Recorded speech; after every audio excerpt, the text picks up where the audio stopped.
الإخوان، الخبر اللي داير ترند حاليا هو هاد الولد مسكين في عمره 11 سنة، دري نقي ما شاء الله، وهو الولد الوحيد وسط جوج بنيات.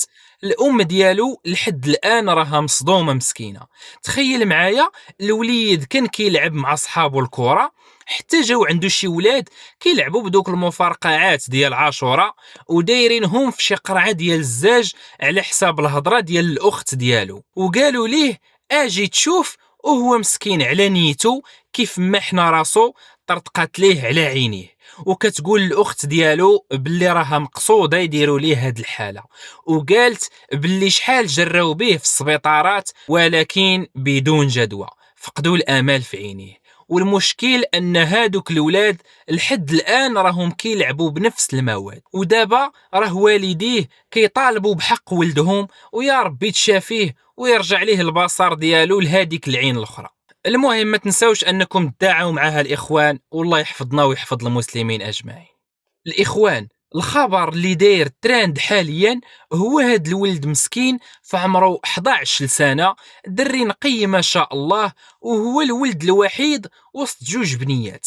الأم ديالو لحد الآن راها مصدومة مسكينة.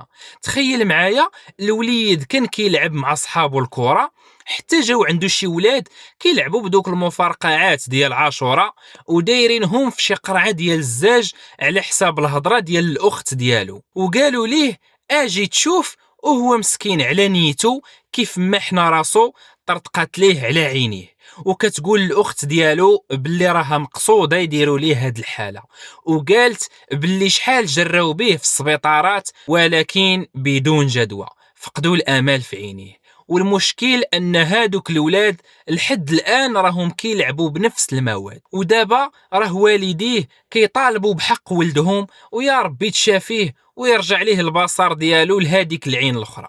المهم ما تنساوش انكم تداعوا معها الاخوان، والله يحفظنا ويحفظ المسلمين اجمعين.